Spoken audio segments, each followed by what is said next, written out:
So hello everyone, good morning. सबसे पहले तो मुझे ये इन्फॉर्म करो कि हाउ वाज योर वीकेंड और किस तरह से आप लोगों ने वीकेंड स्पेंड किया। क्या आप लोगों ने फिजिक्स के टॉपिक्स का रिवीजन किया और एज अ होमवर्क हमने बिगनर बॉक्स नंबर 1 प्रोवाइड किया था। सो बिगनर बॉक्स 1 की प्रोग्रेस, चलिए बढ़िया। और इनफैक्ट 11 भी रिवाइज किया आप लोगों ने, बहुत बढ़िया। क्लास 11 के टॉपिक्स का भी रिवीजन किया है काफ़ी लोगों ने, गुड, वेरी गुड। चलिए ठीक है, ठीक है। तो हम लोग अपना सीक्वेंस आगे कंटिन्यू करते हैं। रिकैप बता दें, हम लोग बात कर रहे थे लास्ट रन पर कंसेप्ट ऑफ कूलम्स लॉ की बेसिक एक्सप्रेशन हमने लिखा था कूलम्स लॉ का, प्लस हम लोगों ने इसमें प्रिंसिपल ऑफ सुपरपोजिशन भी कंसिडर किया था। अब आज हमें क्या करना है, आज हमें स्टार्टिंग इससे कुछ और क्वेश्चन से करनी है। वेक्टर समेशन कैसे यूज करना है, इसके क्वेश्चन को सॉल्व कैसे करना है, कुछ और प्रॉब्लम्स का सेट हम देखेंगे। और ये देखने के बाद हम लोग कूलम्स लॉ को एक्सटेंड करेंगे और हम लोग देखेंगे vector form of Coulomb's law. आगे जाकर कूलम्स लॉ को जैसे अभी हमने स्केलर फॉर्म में लिखा था,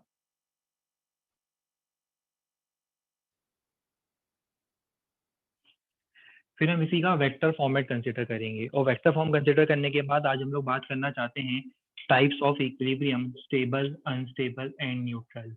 तो इक्विलिब्रियम की भी बात होगी और हम देखेंगे किन कंडीशंस में इलेक्ट्रोस्टैटिक फोर्स के इन्फ्लुएंस में पार्टिकल ऑसिलेटरी मोशन और इनफैक्ट एसएचएम अंडरगो करता है, एसएचएम परफॉर्म करता है। तो वो सब कंडीशंस जो होती है वो सब हम लोग डिस्कस करेंगे आगे आज की क्लास में। चलिए, तो डे की स्टार्टिंग हम लोग करेंगे कूलम्स लॉ के क्वेश्चंस की फर्दर प्रैक्टिस के साथ। तो जहां हम लोगों ने लास्ट सेशन एंड किया था,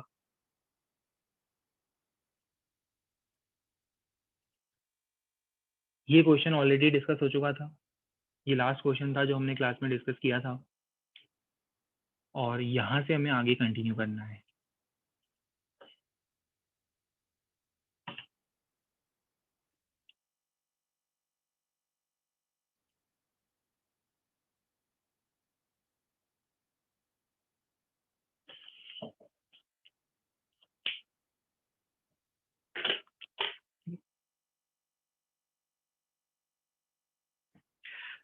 usual, again as usual format हमारा, क्वेश्चन को सॉल्व करने के लिए, नोट करने के लिए आपको 2 से 3 मिनट का टाइम फ्रेम मिलेगा। आंसर आते जाए, आपको आंसर टेस्ट करते जाना है।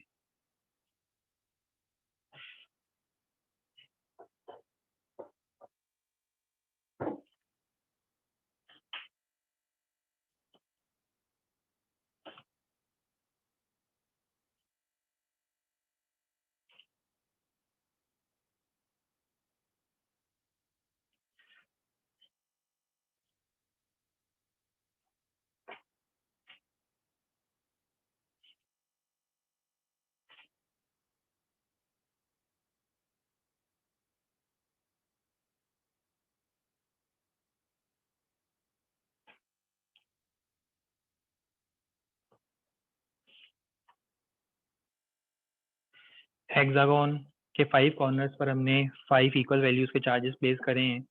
तो सेंटर पर अगर हम -q वैल्यू का चार्ज प्लेस करते हैं तो उस पर लगने वाला नेट इलेक्ट्रोस्टैटिक फोर्स हमें फाइंड करना है।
चलिए, इसका आंसर आना चाहिए k q small q divided by l square और इनफैक्ट इस प्रॉब्लम को हम लोग 2 मेथड से सॉल्व कर सकते हैं।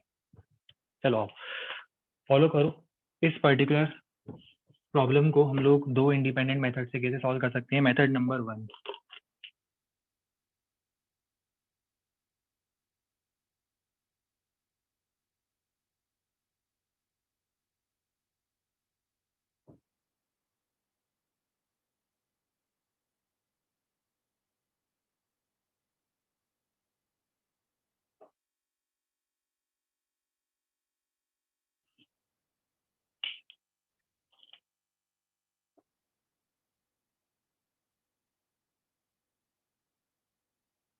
देखो क्वेश्चन में हमें गिवन था कि हेक्सागोन के 5 कॉर्नर्स पर हम लोगों ने 5 चार्जेस प्लेस कर दिए।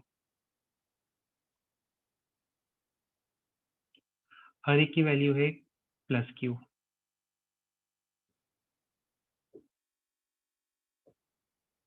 अब सेंटर पर, इसका जो सेंटर होगा जहाँ पर इसकी जो डायगोनल है वो इंटरसेक्ट करेगी, हम कुछ डायगोनल फॉर्म कर देते हैं।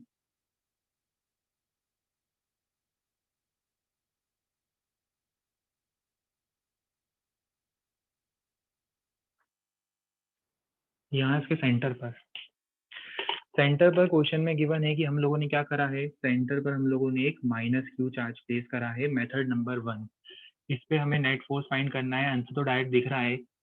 देखो डायगनली अपोजिट पैर्स देखो, डायगनली अपोजिट पैर्स देखो, ये -q को अपनी तरफ अट्रैक्ट करेगा, ये भी -q को अपनी तरफ इक्वल अपोजिट फोर्स से अट्रैक्ट करेगा। तो जो डायगनली अपोजिट पैर्स फॉर्म हो रहे हैं उनके फोर्स कैंसिल हो जाएंगे। Both this forces are attractive in nature and they will cancel each other. Force due to this 2 plus q which are in diagonally opposite directions, they will cancel forces on -q। Similarly क्या होगा, इन दोनों charges के कारण -q पे जो लगने वाला diagonally opposite force होगा, again it will cancel out. और अल्टीमेटली इन चारों चार्जेस का जो फोर्स कैंसिल होने के बाद सिर्फ हमें इसके कारण फोर्स फाइंड करना है। अब प्रोसेस बहुत इजी है, इन दोनों के बीच में लगने वाला फोर्स फाइंड कर सकते हो इजीली। F हो जाएगा k q1 q2 k q1 q2 divided bye r square, l square a square जो भी गिवन था। और हमें पता है हेक्सागोन की प्रॉपर्टी, ये वाली लेंथ और ये साइड लेंथ इक्वल होंगे, ये इक्वेटर ट्रायंगल बनेगा, साइड लेंथ के इक्वल होगा, तो डिवाइडेड बाय l स्क्वायर। ये हमारा आंसर हो जाएगा डायरेक्टली टुवर्ड्स +q। ये हो गया मेथड नंबर 1। मेथड नंबर 2,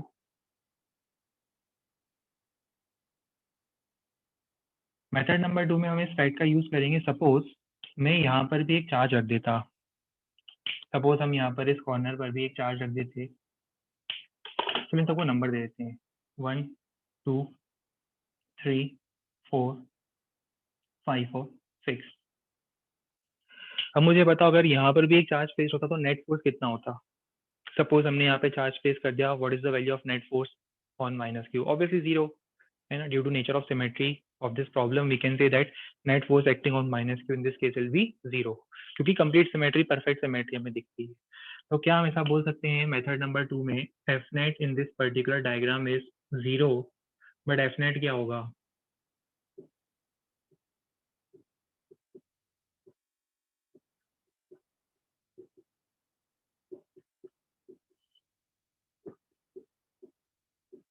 इन सब फोर्सेस का वेक्टर एडिशन, जितने भी पार्टिकल्स हैं सबके फोर्स का वेक्टर एडिशन सुपरपोजिशन। इसी फॉर्मूले में देखो तो क्या मैं इस फॉर्मूले से लिख सकता हूँ is equal to -f6। Obviously हमने क्या करा, f6 को राइट हैंड साइड पे ट्रांसफर कर दिया। तो देखो यही तो हमें आंसर में फाइंड करना था, हमें ही फाइंड करना vector summation of force due to this 5 charges 1 2 3 4 and 5। तो इन पांचों के कारण लगने वाला जो नेट फोर्स होगा, जो कि हमारा आंसर था, वो किसके इक्वल है, सिर्फ इस इंडिपेंडेंट 6th चार्ज के कारण लगने वाला फोर्स। देखो ये पांचों चार्जेस मिलकर नेट वेक्टर फॉर्म में जितना फोर्स अप्लाई कर रहे हैं 1 to 5, charges number 1 to 5 net जितना वेक्टर फॉर्म में फोर्स अप्लाई कर रहे हैं उतना ही इक्वल एंड अपोजिट फोर्स ये अकेला चार्ज प्रोवाइड करेगा। तो ये 5 चार्जेस का फोर्स और इस अकेले चार्ज का फोर्स बैलेंस करेंगे, एक दूसरे को कैंसिल आउट करेंगे। सिर्फ इस चार्ज का फोर्स फाइंड करो, उस चार्ज का फोर्स कितना होगा, अभी हम सिर्फ मैग्नीट्यूड फाइंड कर रहे हैं, ठीक है। तो मैग्नीट्यूड वाइज हमारा आंसर और ये सेम होंगे। तो magnitude wise we can write it as k q q divided by l square. अभी आपको मैंने ये मेथड क्यों बताया है, आगे जाकर जब हम लोग टॉपिक एंड करेंगे बाद में, कुछ हम लोग इंटरेस्टिंग क्वेश्चंस, कुछ वेरिएशंस और ट्राई करेंगे, तब ये वाला मेथड आपके लिए बहुत ज़्यादा हेल्पफुल होगा कुछ इंटरेस्टिंग क्वेश्चंस को सॉल्व करने के लिए। तो पहले जल्दी से मुझे रिप्लाई करके बता दो, क्या आपको मेथड नंबर 2 क्लियर हो रहा है? ऑल्दो यहाँ पे 6th चार्ज प्रेजेंट नहीं था, हम लोग एक एक्स्ट्रा चार्ज अपनी तरफ से लाकर प्लेस कर रहे हैं, और उसके बाद प्रॉब्लम में आ गई कंप्लीट सिमेट्री, और कंप्लीट सिमेट्री आने के बाद हमने बोल दिया नेट फोर्स 0 है, सबका वेक्टर एडिशन 0 होगा, और उसके बाद से हमने सॉल्व कर दिया। गुड, वेरी गुड, बढ़िया, गुड। अरे एल साइड से तो डिस्टेंस एल कैसे आया? कम ऑन, अब तो आप लोग सब 12th में हो, ये सब चीजें मैं नहीं बताऊंगा आपको इसके बाद।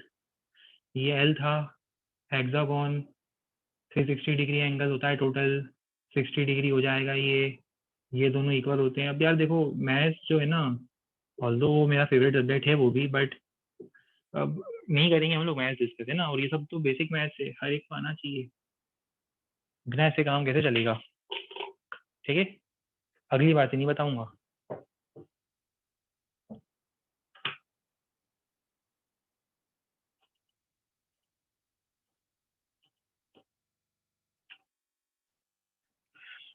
क्वेश्चन में एक माइनर चेंज है, ऑल्दो हम ऑलरेडी क्वेश्चन कर चुके हैं, बस प्रैक्टिस के पॉइंट ऑफ व्यू से कर रहे हैं, ऑलरेडी कर चुके हैं, बस एक माइनर चेंज है, राइट हैंड साइड पर -5 कूलम प्लेस्ड है, डायरेक्शन थोड़ी सी चेंज हो जाएगी, और आगे जाकर यही सब चीजें पता है हम लोग डाइपोल में यूज करेंगे।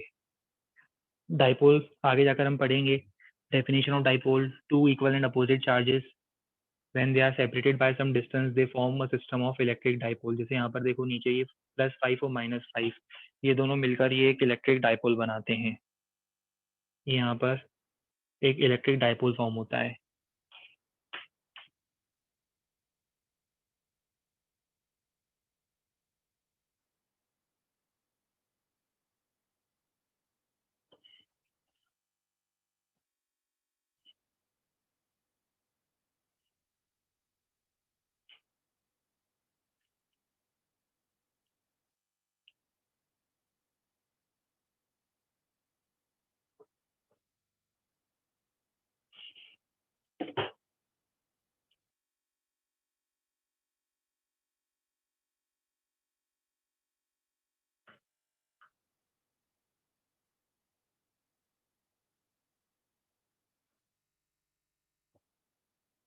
माइनस साइन हम बोल रहे हैं यहाँ पर पेस्ट, देखो ये माइनस साइन है, +5, ये -5, ठीक है।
बिल्कुल सही, हमारा आंसर होगा, answer will be 40K parallel to the base of the triangle, or we can say directed towards right, directed towards east। चलो ट्राई करके देखते हैं।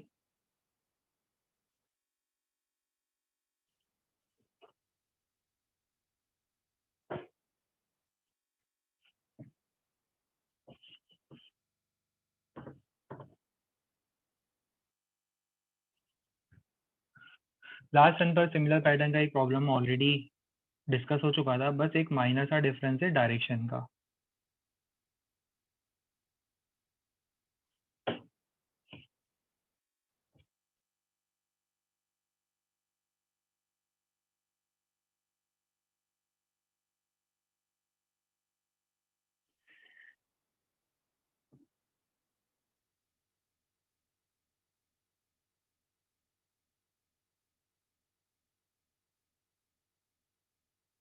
+5 -5 +2। सबसे पहला फोर्स कौन अप्लाई करेगा? ये +5 अप्लाई करेगा। इसको अभी हाइड करो, सिर्फ इसके कारण फोर्स देखो। इसके कारण फोर्स कहाँ होगा? Repulsive in nature. Value F की वैल्यू कितनी होगी? F होगा K Q1 Q2 divided bye R square, that is 0.5 का स्क्वायर। ये आ रहा है 40 K के इक्वल। चलिए, अब सेकंड फोर्स किसके कारण होगा? Due to -5 coulomb. Value same होगी क्योंकि चार्जेस का मैग्नीट्यूड सेम है, वैल्यू सेम होगी, बस डायरेक्शन कहाँ होगी? ये फोर्स होगा attractive in nature, this force will be attractive in nature, direction यहाँ होगी। अब आपके पास ये दो फोर्स हैं जिनके बीच में टोटल एंगल कितना है? 120 डिग्री। आपको पता है दो इक्वल वेक्टर्स जिनके बीच में एंगल 120 डिग्री होता है, उसका रिजल्टेंट भी कितना आता है? F के इक्वल आता है। और फिर भी वेक्टर्स के रिजोल्यूशन की हेल्प से भी देख सकते हो आप। ठीक है, रिजोल्व कर लो फोर्स इसको। ये कितना होगा? F cos 60 आगे, ये भी कितना होगा? F cos 60 आगे। तो नेट फोर्स क्या हो जाएगा? नेट फोर्स हो जाएगा F cos 60 का 2 टाइम्स। ये मैंने लिखा है cos 60, आगे भी ऐसा लिखेंगे, क्लियर होना चाहिए। C 60 मतलब cos 60। ठीक है, F cos 60 का डबल कितना हो जाएगा? ये cos 60 1/2 cancel, F net equal to F, और F कितना था? 40 K। और डायरेक्शन कहाँ आनी चाहिए? It will be directed towards right, यहाँ पर। ये हमारा आंसर होगा।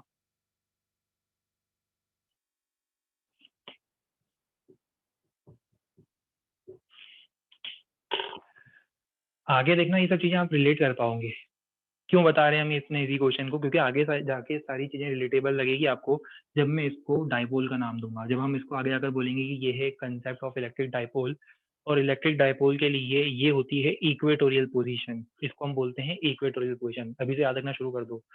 ये होती है एक्सियल पोजीशन। इसको क्या बोलते हैं? This is known as axial position, और this is known as equatorial position. और इक्वेटोरियल पोजीशन पर आगे जाकर हम लोग पढ़ेंगे कि फोर्स और field on positive charge, force और फील्ड इन जनरल, वो होती है अपोजिट टू दिस डायरेक्शन। जैसे ये नेगेटिव से पॉजिटिव, तो ये फोर्स लगेगा इस डायरेक्शन में। डिटेल में हम पढ़ेंगे कंसेप्ट ऑफ इलेक्ट्रिक डाइपोल में, तब आप इस क्वेश्चन को रिलेट कर पाओगे। ठीक है, बेसिक कंसेप्ट वही रिटेन होगा कूलम्ब लॉ का।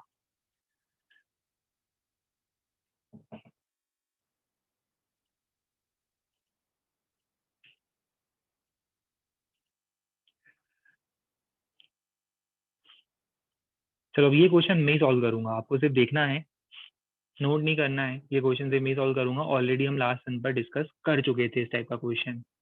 ठीक है, क्वेश्चन में हमें क्या गिवन है? क्वेश्चन में हमें इस बार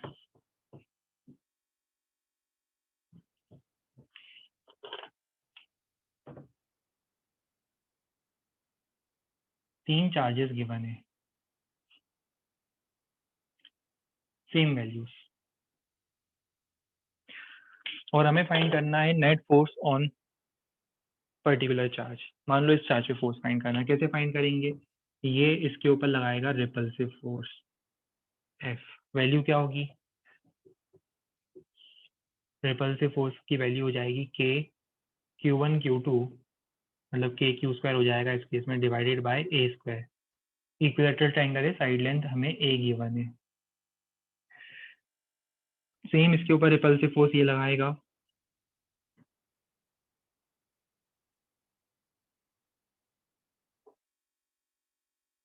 और इन दोनों का हमें रिजल्टेंट फाइंड करना है। एंगल है 60 डिग्री। आपको याद होगा लास्ट टाइम पर हमने इसका एंगल बाइसेक्टर निकाला था।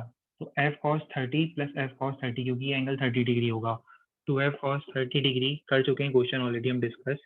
ये आता है √3f, और हमारा फाइनल आंसर हो जाएगा √3 KQ square by A square. ठीक है, अच्छा, अगर मैं मान लो यहाँ पे सेंटर पर, इसके सेंट्रॉइड पर अगर एक चार्ज रखता तो उस पर नेट फोर्स कितना होता? सपोज अगर हम सेंट्रॉइड पे एक चार्ज रखते हैं, उस पर नेट फोर्स कितना होता? 0। Again due to nature of symmetry of problem we can directly say that अगर सेंटर पर हम चार्ज रखते हैं तो net force on it will be 0, vector summation cancel out हो जाएंगे। ठीक। अच्छा, इसी क्वेश्चन को अगर मैं 3 डायमेंशन में एक्सटेंड करता, 3 डायमेंशन में एक्सटेंड करता तो क्या होता, फिर पॉसिबिलिटी एग्जिस्ट करती है सॉल्व करने की। जैसे मान लो, अभी नहीं कर रहे पर थोड़ा टाइम फ्रेम लेंगे हम, पहले क्वेश्चन के साथ कंफर्टेबल होंगे, फिर उसको 3 डायमेंशन में भी एक्सटेंड करेंगे। बट एक जनरल क्वेश्चन बता रहा हूँ आपको, सोचना इस बारे में। इसका जो सेंट्रॉइड है, इसके सेंट्रॉइड से इसके प्लेन के परपेंडिकुलर, देखो इसका प्लेन ये होगा, ये प्लेन है, ये इसका सेंट्रॉइड है, और प्लेन के परपेंडिकुलर मतलब आउटवर्ड्स, ये आउटवर्ड्स, ठीक है, ये आउटवर्ड्स ए हाइट पर, इसको मैं ए हाइट बोलूंगा, समझ में आ रहा है, ए हाइट, सेंटर से ए हाइट, यहाँ जेड एक्सिस पर, अगर ये एक्स एक्सिस है, ये वाई एक्सिस, जेड एक्सिस पर अगर मैं ए हाइट पर यहाँ एक चार्ज रखता हूँ, लेट अस से स्मॉल क्यू, तो क्या आप स्मॉल क्यू पे नेट फोर्स निकाल सकते हो? ये आपको ट्राई करना है अपनी तरफ से ना, सेंटर से कितनी हाइट पर, सेंट्रॉइड से ए हाइट पर जेड एक्सिस पर, हमने यहाँ पर क्या करा है, एक पॉइंट चार्ज रखा है स्मॉल क्यू, तो इन तीनों के कारण आपको उस पर फोर्स निकालना है। अब यहाँ पर आपको 3 डायमेंशन में इमेजिन करना पड़ेगा वेक्टर्स कैसे बनेंगे, उनके कौन से कंपोनेंट कैंसिल होंगे, कौन से कंपोनेंट एडअप होंगे, ये आप कभी ट्राई करने की कोशिश करना।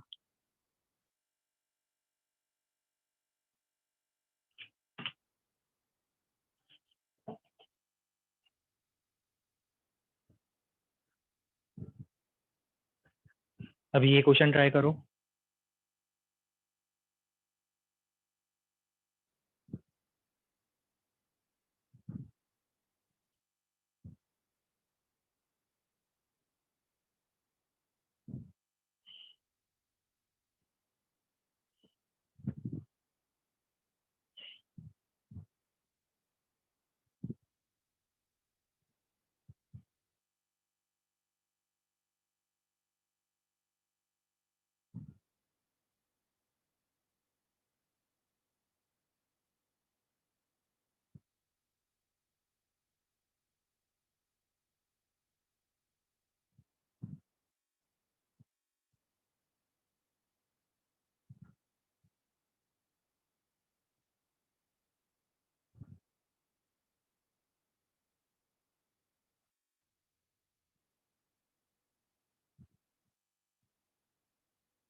इस सिस्टम के एग्जैक्ट सेंटर पर हमने चार्ज स्मॉल क्यू प्लेस किया है, resultant of force due to this 4 charges हमें फाइंड करना है।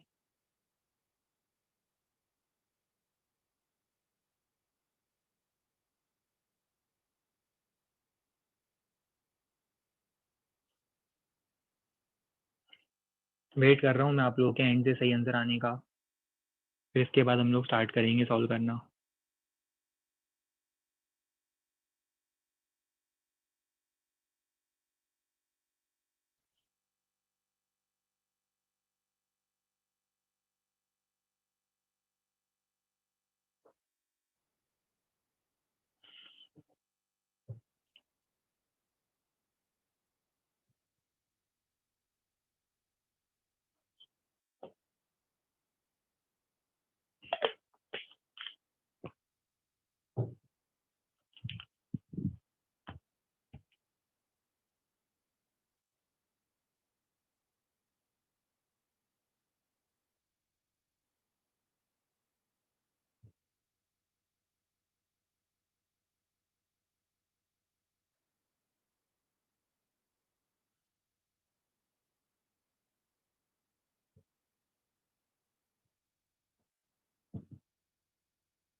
रिजल्ट हमारा आना चाहिए 4√2 के capital Q small q divided bye a square.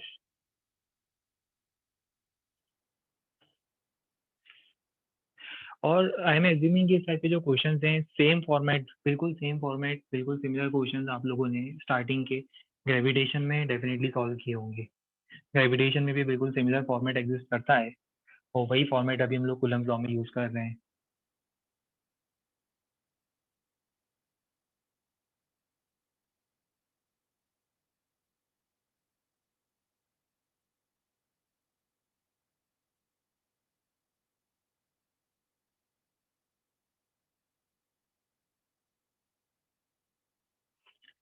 चलिए, क्वेश्चन में हमें क्या गिवन था, 4 कॉर्नर्स पर चार्जेस हैं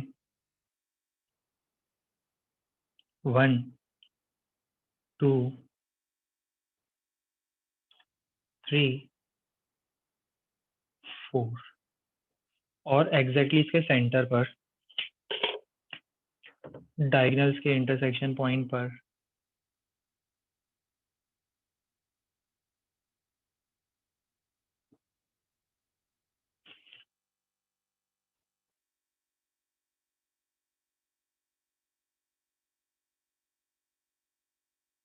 यहाँ पर एक चार्ज प्रेजेंट है -q। सबसे पहला फोर्स इस पे कौन अप्लाई करेगा, चलो यहाँ से स्टार्ट करते हैं। सबसे पहला फोर्स इसने अप्लाई करा, अट्रैक्टिव फोर्स होगा, साइन अपोजिट है, अट्रैक्टिव फोर्स होगा। कितना फोर्स होगा, मान लेते हैं फोर्स इज F। हमने एज्यूम करा थोड़ी देर के लिए कि फोर्स की वैल्यू इज F। F कितना होगा, F हो जाएगा K Q1 Q2 divided by R square. R क्या है, ये डिस्टेंस है, ये वाला डिस्टेंस है R, divided by R square. अब यहाँ पर आर कितना होगा,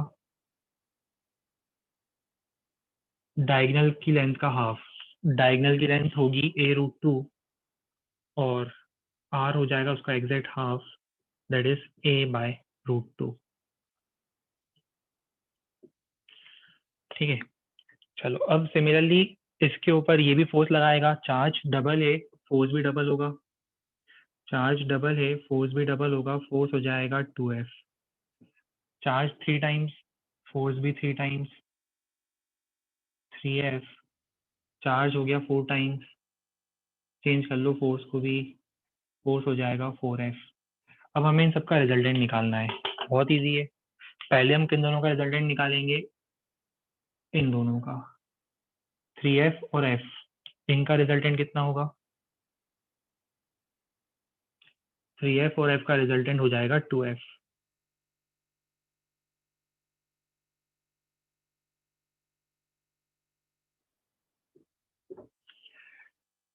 और 4F और 2F, अब इन दोनों का रिजल्टेंट फाइंड करो। ये भी अपोजिट डायरेक्शन में 4F माइनस 2F, ये भी हो जाएगा 2F। अब ये जो दो फोर्स आए हैं, इनके बीच में एंगल कितना है, अब ये जो दो फोर्स आ रहे हैं इनके बीच में एंगल कितना है, 90 डिग्री। रिजल्टेंट कितना होगा, √a² प्लस b²। सॉल्व करने पर वो कितना आएगा, √a² प्लस b² हो जाएगा 2√2F। फोर्स, रिजल्टेंट फोर्स कहाँ आएगा, रिजल्टेंट फोर्स आएगा इस डायरेक्शन में। देख लेना, मुझे याद नहीं है क्वेश्चन में मैंने -q दिया था +q दिया था, अकॉर्डिंगली मॉडिफाई कर लेना। देखो अभी -q के लिए सॉल्व कराया मैंने इस क्वेश्चन को, तो ये एफ नेट यहाँ आ रहा है। ठीक है, अगर -q है तो -q के लिए मैं बोलूँगा कि F net will be in vertically upward direction. हो सकता है मैंने क्वेश्चन में +q दिया हो, मैंने ध्यान नहीं दिया। इन केस अगर क्वेश्चन में +q गिवन था तो फिर वो फोर्स होगा same value but in vertically downward direction, तो अकॉर्डिंगली एडजस्ट कर लेना, वो कोई बड़ा कंसर्न नहीं होगा। अभी क्वेश्चन मैंने -q के लिए सॉल्व किया है, तो -q के लिए एफ नेट हो जाएगा 2√2F। यहाँ से r की वैल्यू रखना, f मिलेगा, f की वैल्यू यहाँ रखोगे, f की वैल्यू रखने पर आपको एफ नेट की वैल्यू मिलेगी। शायद ये आ रहा है, सॉल्व करने पर कितना आ रहा था ये, 4√2।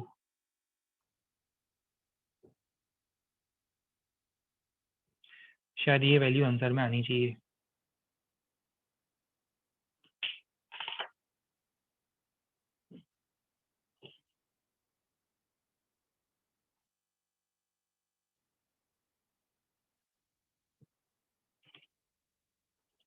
और क्वेश्चन में मैंने आपको पॉजिटिव चार्ज दिया था, ठीक है। काम करो, क्वेश्चन में माइनस क्यू लिख देना, और अगर प्लस क्यू कर रहे हो तो आपको पता है क्या करना है। प्लस क्यू कर रहे हो तो ये सब फोर्सेस अपनी डायरेक्शन इंटरचेंज करेंगे, हमारा फाइनल आंसर नीचे होगा।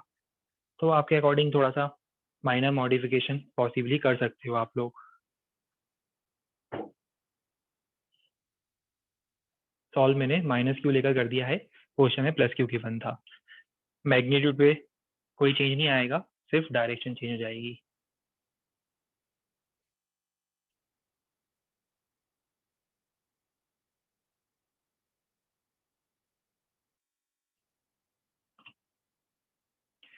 चलो, अब ये जो क्वेश्चन है ये मैं आगे यूज करूंगा आने वाले क्वेश्चन में।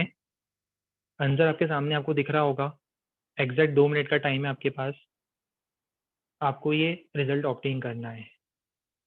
बहुत सिंपल क्वेश्चन है, बहुत इजी क्वेश्चन है, वेक्टर एडिशन। इस क्वेश्चन में मैं हेल्प नहीं करूंगा, क्वेश्चन नोट करो, ट्राई करो, आंसर आपका मैच करना चाहिए जो आंसर मैंने डिस्प्ले किया उससे।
रिजल्ट मैच करते जाए, रिस्पॉन्स देते जाना, रिप्लाई करते जाना।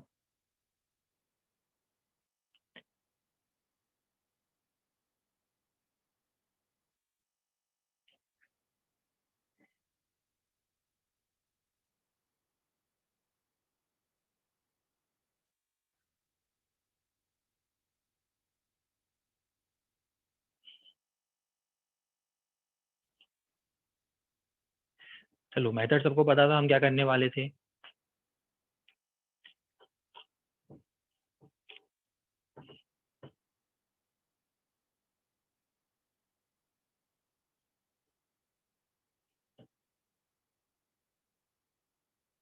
हमें सपोज इस चार्ज पे फोर्स फाइंड करना है, तो इस चार्ज पे सबसे पहला फोर्स कौन अप्लाई करेगा? इस पर सबसे पहला फोर्स अप्लाई करेगा ये वाला चार्ज।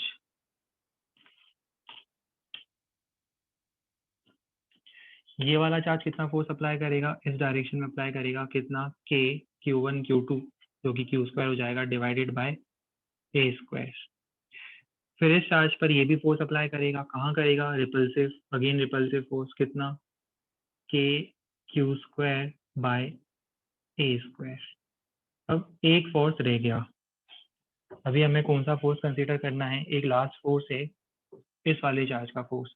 कहाँ लगेगा इस चार्ज का फोर्स? ऑब्वियसली लगेगा अलोंग द डायगोनल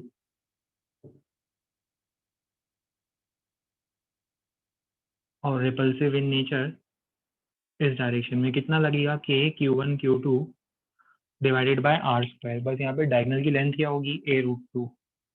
तो a√2 का स्क्वायर हो जाएगा 2a स्क्वायर। अब इन तीन फोर्सेस का मुझे वेक्टर एडिशन करना है। पहले मैं किन दोनों को वेक्टर फॉर्म में ऐड करूंगा? पहले मेरा फोकस होगा इन दोनों फोर्सेस पर। चलो, इन दोनों को ऐड करते हैं, दोनों 90 डिग्री पर हैं, इक्वल हैं, तो रिजल्टेंट कितना होगा? रिजल्टेंट होगा √2k² / a²। कहाँ आएगा रिजल्टेंट? एंगल बाइसेक्टर पर। मैं बात कर रहा हूँ इन दोनों ब्लू बॉक्स वाले फोर्सेस की, और वहां पर ऑलरेडी कौन प्रेजेंट है? पहले से ये भी प्रेजेंट है उधर, तो इन दोनों का रिजल्टेंट ये आएगा। और सेम डायरेक्शन में पहले से ही कौन प्रेजेंट था? सेम डायरेक्शन में kq² / 2a² प्रेजेंट है। तो अब हमें फाइंड करना है नेट फोर्स। एफ नेट हो जाएगा इन दोनों का डायरेक्ट समेशन सेम डायरेक्शन में, kq² / a² √2 + 1/2। ये हमारा फाइनल रिजल्ट होगा।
आज कूलम्स लॉ की हमें सफिशिएंट प्रैक्टिस करनी है, अभी क्लास में भी करेंगे क्वेश्चन की प्रैक्टिस।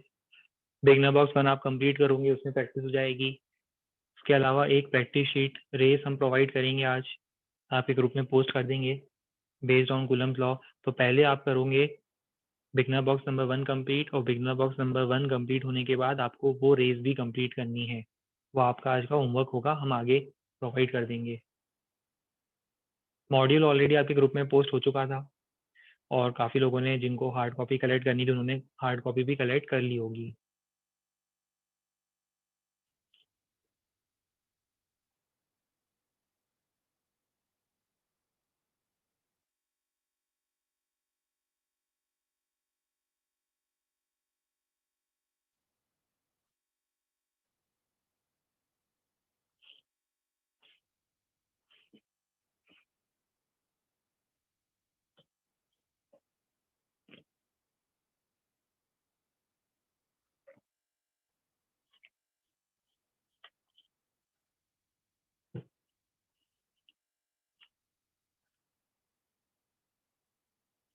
क्वेश्चन सॉल्व करने की जल्दी नहीं है, रश नहीं है, बट सॉल्व सही करना, थोड़ा टाइम लग सकता है इसमें। एक्सप्रेशन आएगा ए पार्ट में, उसको डिफ्रेंशिएट करोगे, मैक्सिमम मिनिमा का कंसेप्ट अप्लाई करोगे, थोड़ा सा टाइम कंज्यूमिंग हो सकता है। 2-3 मिनट का टाइम फ्रेम दूंगा, बट जब फाइनली आंसर आए हमें सही आंसर रिपोर्ट करना है।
चलिए डन।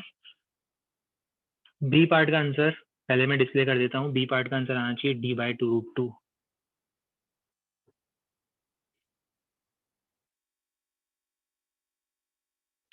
चलो ट्राई करके देखते हैं, डिस्कस करके देखते हैं।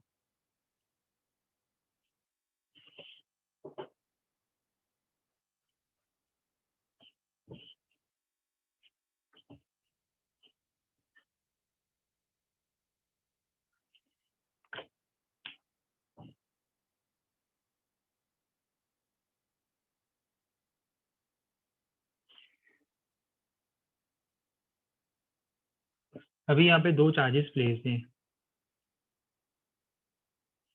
Q और प्लस Q। इनके बीच में सेपरेशन गिवन है D के इक्वल। सेपरेशन जो था वो गिवन था इक्वल टू D। और इसका जो परपेंडिकुलर बाइसेक्टर होगा, इन दोनों को ज्वाइन करने वाली लाइन का जो परपेंडिकुलर बाइसेक्टर होगा, मतलब ये वाली लाइन, इस परपेंडिकुलर बाइसेक्टर पर कितने डिस्टेंस पर, x डिस्टेंस पर, यहाँ पर x डिस्टेंस पर हम लोग रखते हैं एक चार्ज स्मॉल q, और हमें फाइंड करना है इस पर नेट फोर्स कितना होगा। तो डायरेक्ट क्वेश्चन, सबसे पहला फोर्स ये अप्लाई करेगा, कहाँ अप्लाई करेगा, along the line joining both the charges. ये फोर्स अप्लाई करेगा इस डायरेक्शन में। कितना करेगा, F। ये डिस्टेंस मान लेते हैं r के इक्वल। F हो जाएगा K Q1 Q2 divided bye r²। Same ये वाला चार्ज इस पर फोर्स अप्लाई करेगा, कहाँ अप्लाई करेगा, again along the line joining both the charges, और यहाँ कहीं फिर से कितना फोर्स, F फोर्स। अब हमें इन दोनों फोर्स का वेक्टर एडिशन फाइंड करना है। वेक्टर एडिशन फाइंड करने के लिए हम एक काम करते हैं, सपोज हम इस एंगल को थोड़ी देर के लिए थीटा बोल देते हैं, ये एंगल भी थीटा के इक्वल आ जाएगा। ठीक है, अब इन दोनों फोर्स का रिजल्टेंट सबको पता है, F cos theta plus F cos theta. ऊपर के डायरेक्शन में, अपर डायरेक्शन में F नेट कितना होगा, 2F cos थीटा। तो F नेट हो जाएगा 2F cos थीटा। ये एंगल थीटा है, ये एंगल भी थीटा होगा। ये साइड है d/2। वैल्यू रखना स्टार्ट करते हैं, 2F, F की value cos theta. cos theta हमें दिख रहा है x/r। cos थीटा दिख रहा है मुझे x/r। इसको मैं डायरेक्ट लिख दूं r³, x divide by r, तो ये हो जाएगा r³। ये सॉल्व करने के बाद अब हमें r की वैल्यू लिखनी है। अब r की वैल्यू क्या होगी, ये r की वैल्यू, r की वैल्यू हो जाएगी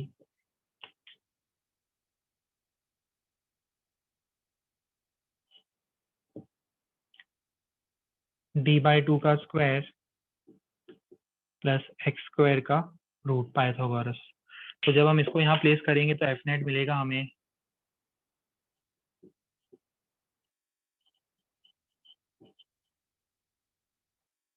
डिवाइडेड बाय r³।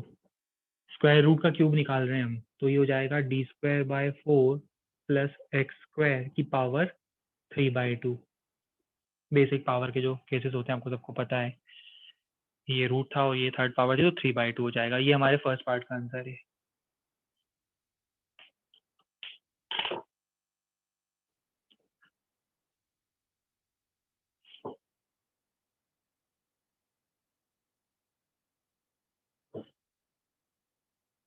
अरे ये 45 डिग्री एंगल कौन बोल रहा है,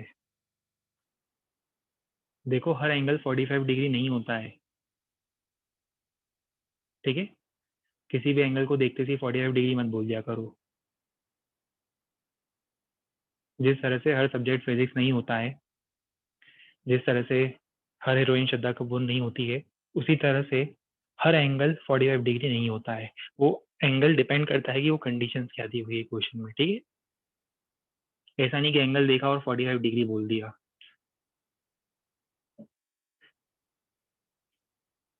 एनालॉजी क्लियर है। Good, very good.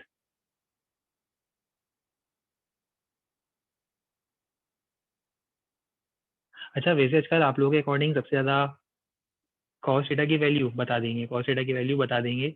आजकल आप लोगों के अकॉर्डिंग सबसे ज़्यादा ट्रेंडिंग अभी बॉलीवुड में कौन सी हीरोइन चल रही है, कौन सी एक्ट्रेस चल रही है आप लोगों के अकॉर्डिंग?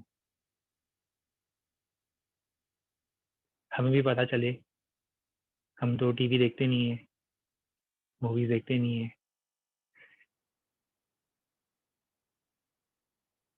अच्छा, कियारा आडवाणी, अच्छा। तारा सुतारिया, अच्छा। हम्म, नोरा फतेही, अरे वाह।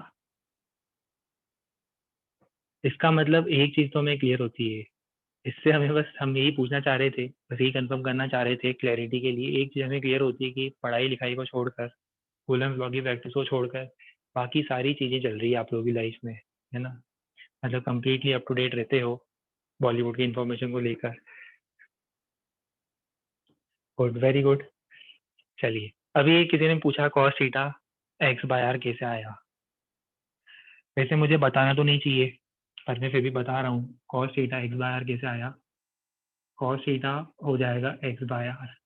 आ गया समझ में आप? कि फिर से एक्सप्लेन करूँ? ये ट्रायंगल दिख रहा है, कॉस थीटा की वैल्यू लिख दें डायरेक्टली एक्स बाय आर।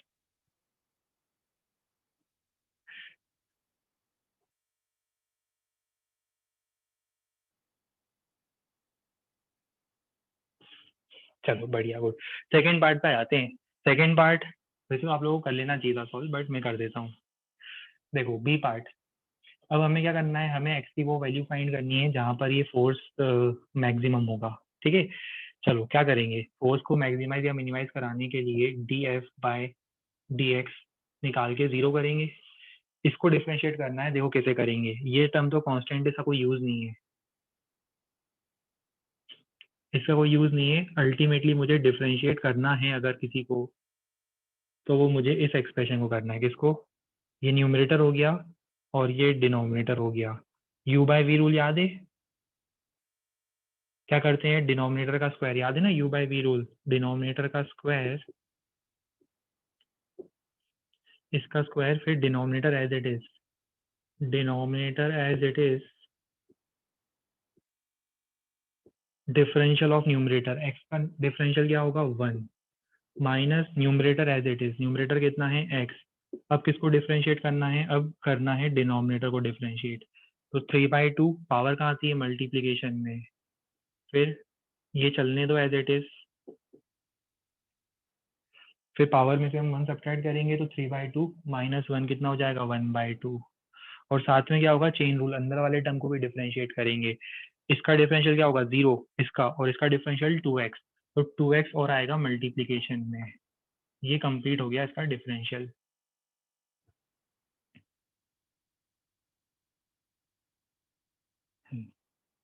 ठीक है, ये इसका कंप्लीट, इसका डिफरेंशियल कंप्लीट हो गया। अब इसके बाद क्या करोगे? डिफरेंशिएशन कंप्लीट होने के बाद, डिफरेंशिएशन कंप्लीट होने के बाद आपको पता है ना इसको 0 के इक्वल करना था। इसी में करते हैं सॉल्व। देखो अगर ये 0 होगा तो उसका कोई यूज नहीं है, डिनोमिनेटर चला जाएगा मल्टीप्लीकेशन में, ये भी 0 हो जाएगा। तो बेसिकली ये 0 कब होगा? जब ये न्यूमरेटर 0 होगा, सीधी सी बात है। न्यूमरेटर 0 होने का मतलब ये दोनों इक्वल होंगे, इन दोनों को इक्वल कर दो।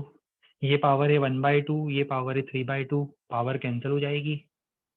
1/2 3/2, और क्या बचेगा? सिर्फ फर्स्ट पावर बचेगी।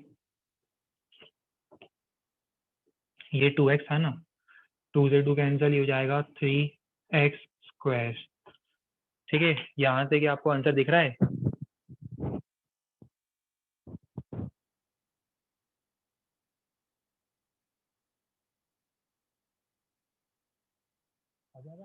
कितना आ जाएगा ये? 2x², d²/4, तो x² कितना? d²/8, x equal to d/2√2। अच्छा, ये प्लस माइनस होगा, समझ में आना चाहिए। प्लस माइनस क्यों? यहाँ पर भी पॉइंट होगा, यहाँ पे भी पॉइंट एग्जिस्ट करेगा, दोनों पॉइंट पर फोर्स मिनिमम होगा, सॉरी फोर्स मैक्सिमम होगा। इसका ग्राफ बना सकते हो? जैसे कुछ ग्राफ का आइडिया है कैसे बनता है? ग्राफ बन जाएगा इसका, force as a function of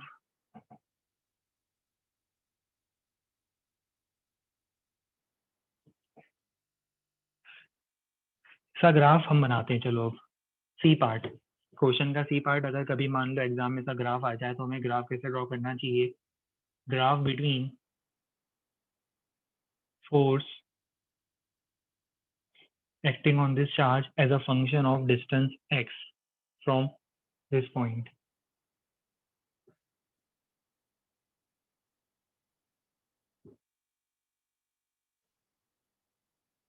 force versus distance x। पहले मुझे बताओ, जब x 0 होगा तो फोर्स कितना होगा, यहाँ पर फोर्स कितना होगा। अरे जल्दी मैसेज कर दो। 0 होगा, बिल्कुल। ऑब्वियसली इस पॉइंट पर दोनों फोर्सेस एक दूसरे को कैंसिल करेंगे, यहाँ फोर्स 0 होगा, तो x इक्वल टू 0 पे फोर्स 0 से स्टार्ट होना है, फिर d/2√2 पर मैक्सिमाइज होना है। अभी हमने फाइंड करा d/2√2 पर मैक्सिमाइज होना है, बढ़ेगा, बढ़ते बढ़ते मैक्सिमाइज होगा कहाँ पर, x इक्वल टू d/2√2 पर मैक्सिमाइज होगा, फिर वापस क्या होगा, रिड्यूस होना स्टार्ट करेगा, और रिड्यूस होते होते फाइनली जब इनफाइनाइट डिस्टेंस हो जाएगा तब ये फोर्स हो जाएगा टेंडिंग टू 0। ठीक है, इस तरह का ग्राफ बनना चाहिए। ये मैं जो फोर्स का डायग्राम बना रहा हूँ ये मैग्नीट्यूड की बात कर रहा हूँ, है ना, मैग्नीट्यूड की ये ग्राफ बनेगा।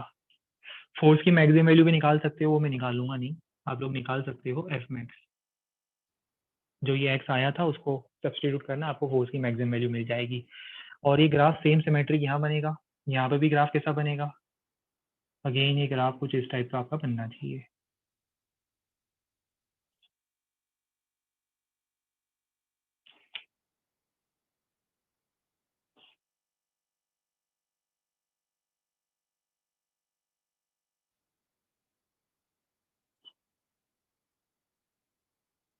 ठीक है, ये स्केलर फॉर्म में बनाया है।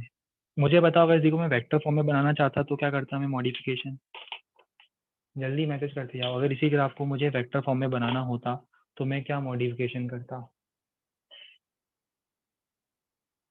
सेम ग्राफ अगर मैं बोलता कि एफ वेक्टर का मैग्नीट्यूड नहीं एग्जैक्टली एफ वेक्टर है तो हम क्या मॉडिफिकेशन करते, ये ग्राफ ऊपर रहता और ये ग्राफ नीचे आ जाता, ये ग्राफ पूरा नीचे आ जाता, इसे ड्रॉ करना पड़ता फिर हमें ये ग्राफ।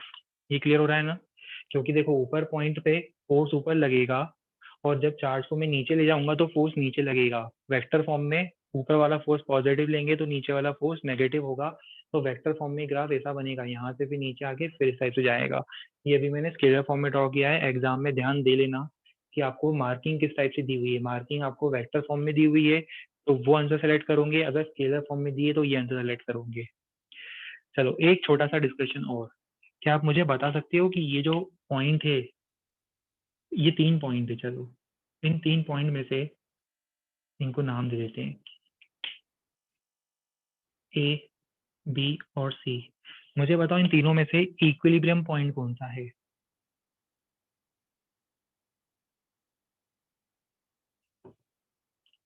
इक्विलिब्रियम पॉइंट कौन सा है, A, B, C, none of this, some of this, any of this, all of this, can say, क्या आंसर होगा पॉसिबल। सबका favourite option none of this है सा, नहीं, आंसर आना चाहिए बी। इक्विलिब्रियम का मतलब होता है जहाँ नेट फोर्स 0 हो, और इस पॉइंट पर नेट फोर्स 0 है तो उस पॉइंट को हम बोलेंगे इक्विलिब्रियम पॉइंट। नेक्स्ट क्वेश्चन आता है कि अब ये जो पॉइंट बी पर ये इक्विलिब्रियम आया है, इज इट स्टेबल, अनस्टेबल और न्यूट्रल, तो वो हम आगे डिस्कस करेंगे आज। आगे हम लोग अलग से थ्योरी पढ़ेंगे।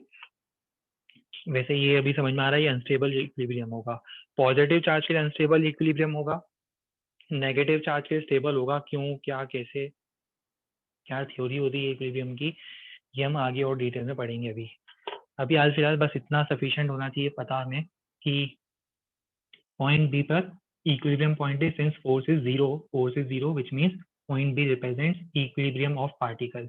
बस इतना पता होना चाहिए। अब this particular equilibrium is stable, unstable और neutral वो आगे की स्टोरी है जो हम आगे पढ़ेंगे। डिफरेंशिएशन एक बार फिर से समझा देना। देखो हम सिर्फ आपको एक स्टेप लिख के देंगे, बाकी आपको खुद ट्राई करना है। u बाय v को जब आप डिफरेंशिएट करते हो तो आपको याद आना चाहिए quotient rule, v square v du by dt इसका मतलब होता है differentiation minus u dv by dt। याद आया? बस ये हमने अप्लाई करा था और उसको 0 के इक्वल करा था। अब ट्राई करना, अगर फिर भी नहीं समझ में आए वीडियो के बाद फिर से रिवाइंड करना, बाद में देखना क्लियर हो जाएगा।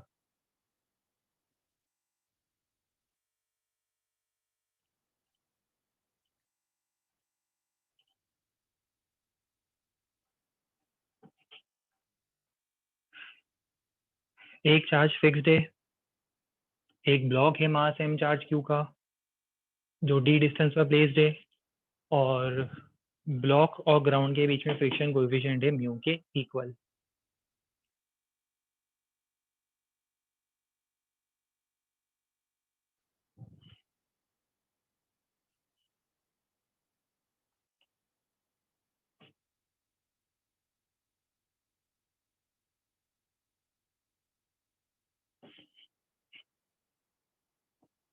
आपको फाइंड करना है q की वो वैल्यू जिसके लिए वो ब्लॉक इक्विलिब्रियम में होगा।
चलो काफी सारे आंसर आ चुके हैं, पर जो एक्सपेक्टेड आंसर था, जो मैं चाह रहा था, जिसका मैं वेट कर रहा था, वो आंसर अभी तक नहीं मिला है।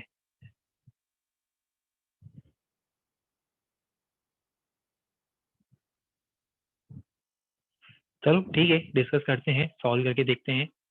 आप लोगों ने छोटा सा एरर यहाँ पर करा है, वो क्या है वो देखते हैं। चलो क्वेश्चन के अकॉर्डिंग, क्वेश्चन में हमें क्या गिवन था पहले उसकी बात करते हैं।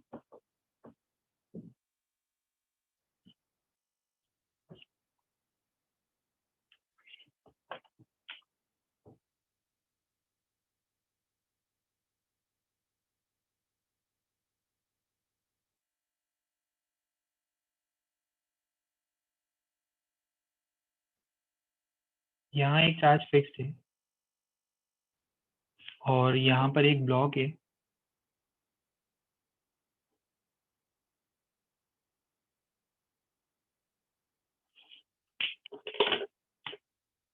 इसको लिख देते हैं फिक्स्ड,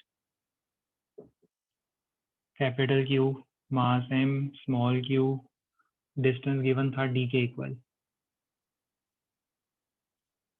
फ्रिक्शन कोएफिशिएंट म्यू। चलो थोड़ी देर के एज्यूम कर लेते हैं ये पॉजिटिव है, मतलब दोनों सेम साइन के हैं, पॉसिबली दोनों सेम साइन के हैं। तो इस केस में इस पर इलेक्ट्रोस्टैटिक फोर्स कहाँ लगेगा? इलेक्ट्रोस्टैटिक फोर्स लगेगा रिपल्सिव, और वैल्यू कितनी हो जाएगी? k q1 q2 by d square. और इस इलेक्ट्रोस्टैटिक फोर्स को बैलेंस करने की कोशिश कौन करेगा? फ्रिक्शन। अब मुझे बताओ फ्रिक्शन की मैक्सिमम या लिमिटिंग वैल्यू कितनी होगी? एफ आर लिमिटिंग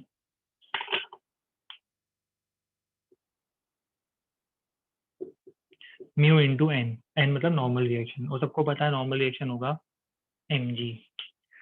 अब मैक्सिमम पॉसिबल कब तक रेस्ट में होगा? जब तक इलेक्ट्रोस्टैटिक फोर्स, देखो चार्ज बढ़ाओ बढ़ता जाएगा, जब ये दोनों इक्वल होंगे वो मैक्सिमम लिमिटिंग बाउंड्री के सिनेरियो है, जब तक ये फोर्स इक्वल रहेंगे हम बोल सकते हैं इक्विलिब्रियम मेंटेन रहेगा। तो जब तक इलेक्ट्रोस्टैटिक फोर्स किससे कम हो? लिमिटिंग फ्रिक्शन से कम हो, या फिर वर्स्ट केस इक्वल लिख देता हूँ मैं, जब तक ये इक्वल है तब तक तो कोई दिक्कत नहीं है।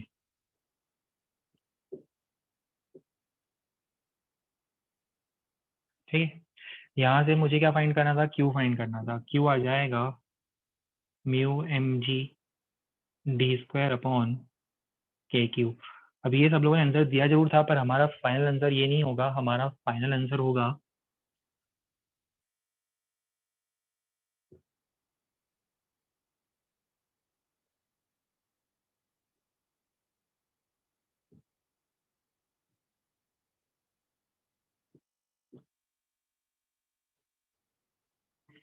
समझ में आना चाहिए, friction is a self adjustable force. वो अपनी वैल्यू रिक्वायरमेंट या नीड के अकॉर्डिंग एडजस्ट कर सकता है। तो देखो ये वो मैक्सिमम पॉसिबल चार्ज है जिसके लिए सिस्टम रेस्ट पर है। अगर मैं चार्ज को इससे कम भी कर दूंगा तो लिमिटिंग फ्रिक्शन अगर बैलेंस कर पा रहा है, अगर चार्ज को कम कर दूंगा तो फ्रिक्शन इसे इजीली बैलेंस कर पाएगा। तो हमें एक सिंगल वैल्यू नहीं मिलेगी चार्ज की, हमें एक रेंज मिलेगी। देखो सिंपल बात है, सपोज सॉल्व करने पर ये आया 10 कूलम, एग्जाम्पल सपोज ये आया 10 कूलम।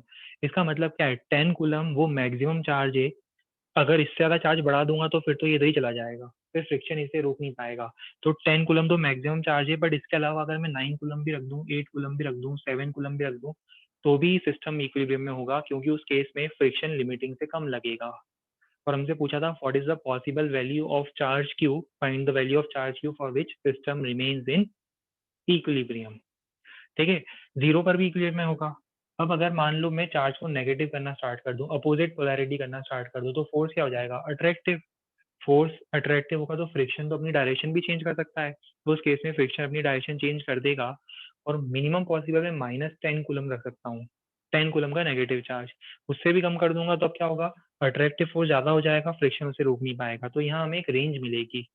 तो ध्यान रखना, इस टाइप के क्वेश्चन अगर एग्जाम में आते हैं, मैच द कॉलम में आते हैं, मल्टीपल चॉइस में आते हैं, तो ये आंसर तो है ही। इसका 3/4, 5/7, 3/7 जितने भी पॉसिबल वैल्यूज होती है जो उससे कम है, वो सब हमें पॉसिबल आंसर्स में टिक करने हैं। तो क्या ये स्टेटमेंट क्लियर हो रहा है कि इसके रेंज ऑफ वैल्यूज क्यों आ रही है? हमने एक रेंज क्यों लिखी है? और ऐसी इनफाइनाइट पॉसिबल वैल्यूज होगी, इन दोनों के बीच में तो ऐसी इनफाइनाइट पॉसिबल वैल्यूज होती है।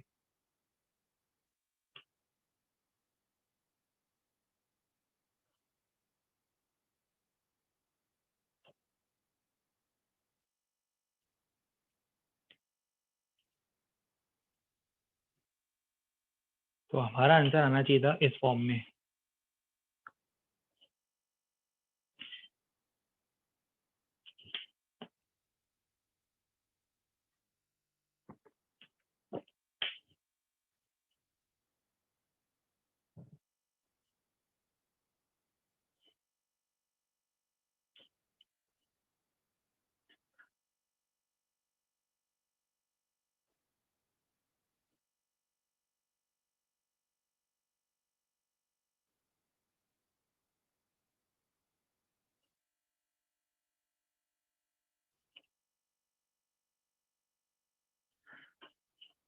चलो अभी ये क्वेश्चन ट्राई करके बताओ।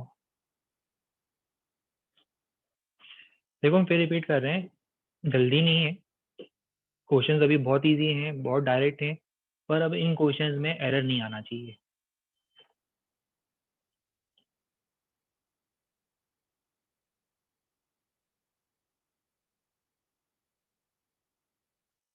अच्छा, बोर्ड से सॉल्यूशन नोट नहीं हुआ।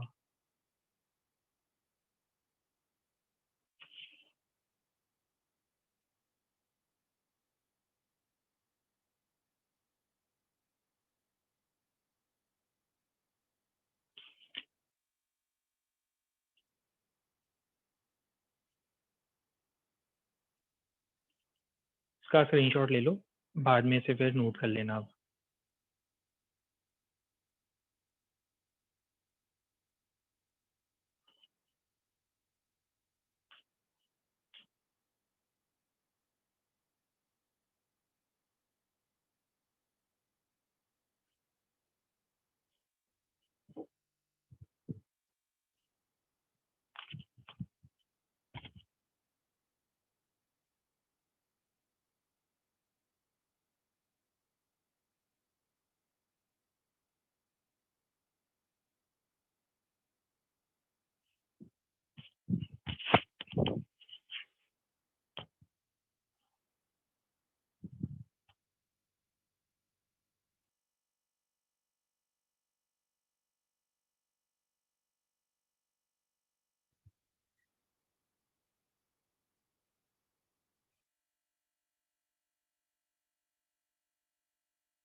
क्वेश्चन क्लियर नहीं हुआ? अच्छा, सोचो इस बारे में थोड़ा, वैसे हम अभी एक्सप्लेन करेंगे सॉल्व करते टाइम, कंप्लीट एक्सप्लेन करेंगे स्टेप 1 से, बट कोशिश करो कि लैंग्वेज के हेल्प से आपको क्वेश्चन भी क्लियर होना चाहिए। एग्जाम में तो लैंग्वेज ही मिलेगी आपको क्वेश्चन में लिखी हुई।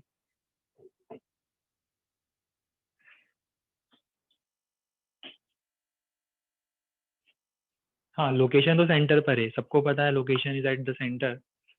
मेन कंसर्न इज कि हमें वो वैल्यू भी फाइंड करनी है।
चलो ट्राई करके देखते हैं।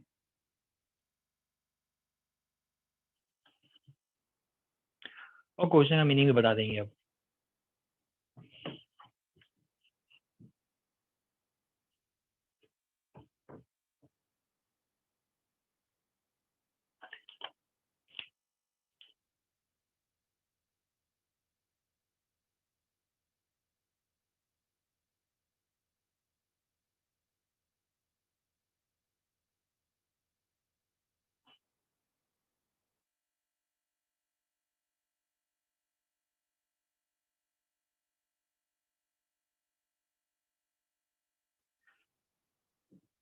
अभी थोड़ी देर पहले हमने क्वेश्चन डिस्कस किया था।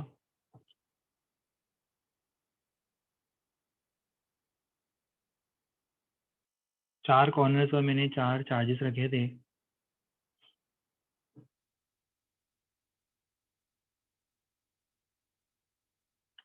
और आपको याद होगा हमने किसी भी एक चार्ज पर फोर्स निकाला था। जैसे सपोज इस चार्ज पे फोर्स निकालना है, तो इस चार्ज पे वो फोर्स इस डायरेक्शन में आया था, डायगनली अपोजिट डायरेक्शन में। डायगनली अपोजिट डायरेक्शन में वो आया था फोर्स, और वो फोर्स कितना आया था याद है? के Q1 Q2 bye R square √2 + 1/2। Direct भी दिख रहा है वैसे, तो इतना आया था फोर्स। ठीक है, ये क्वेश्चन आज ही हमने डिस्कस किया था। अब देखो प्रॉब्लम क्या आ रही है, ये तो सब रिपेल हो रहे हैं। अगर फिर भी किसी को इस क्वेश्चन का अभी तक इंट्यूशन क्लियर नहीं हुआ है, तो रियल लाइफ एग्जांपल से समझो। सिंपल सा रियल लाइफ एग्जांपल, मान लो कि हमारे पास एक स्क्वायर ग्राउंड के चार कॉर्नर्स पर, एक स्क्वायर रूम के चार कॉर्नर्स पर चार चार्जेस हैं सेम पोलैरिटी के। ये देखो, ये चार चार्जेस हैं सेम पोलैरिटी के। अब मुझे ये बताओ, आपको पता है बाय डिफॉल्ट इन सबका नेचर कैसा होता है? बाय डिफॉल्ट अगर इन चारों को हम एक साथ एक रूम में रख देंगे चार कॉर्नर्स पर, तो बाय डिफॉल्ट इन सबका नेचर कैसा होता है? What is the default nature? बिल्कुल सही। ये बाय डिफॉल्ट नेचर कैसा होता है? रिपल्सिव होता है। एक दूसरे को क्या करेंगे? ये रिपेल करने की कोशिश करेंगे।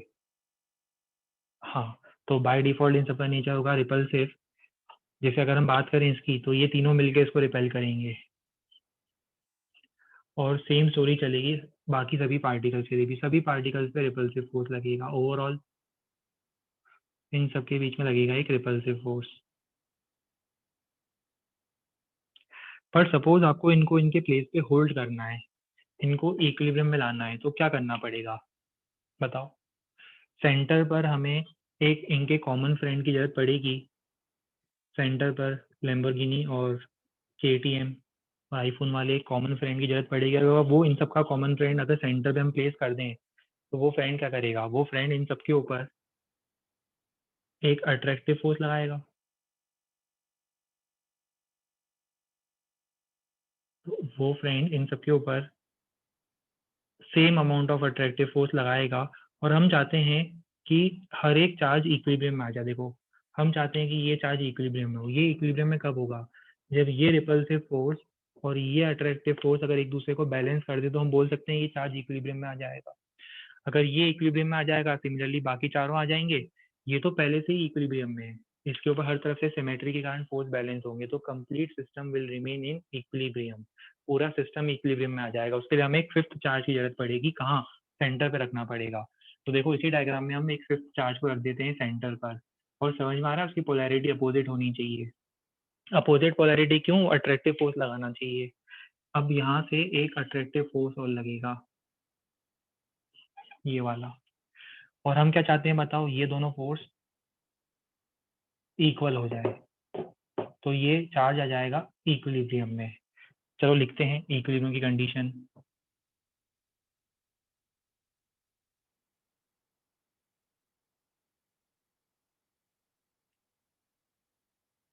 ये वाला फोर्स और ये वाला फोर्स, ये फोर्स कितना होगा बताओ? के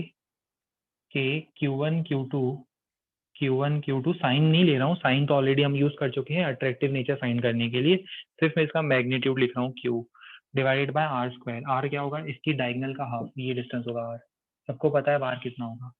A/√2। है ना? सबको पता है अभी कितना होगा। तो जो भी वैल्यू आएगी क्यू की वो हमारा आंसर नहीं होगा, पहले आप क्यू फाइंड करोगे, पर हमारा आंसर क्या होगा? हमारा आंसर होगा माइनस क्यू। ये देखो माइनस क्यू आंसर था, हमने अभी सिर्फ मैग्नीट्यूड फाइंड करा है, साइन के साथ लिखेंगे हम आंसर को। ये आपका आंसर होगा, सॉल्व कर लेना, मैं सॉल्व नहीं करूंगा। होपफुली आप लोग इसके आगे सॉल्व कर लोगे।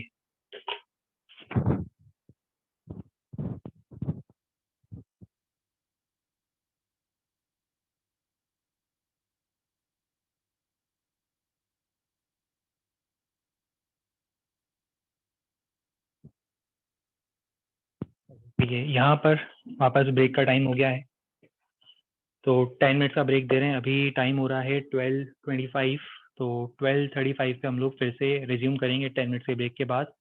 और मैं अभी रिकॉर्डिंग मतलब मीटिंग एंड नहीं कर रहा हूँ, मीटिंग अगेन हमेशा की तरह पॉज कर रहा हूँ और आगे यहाँ से हम कंटिन्यू करेंगे, ठीक है।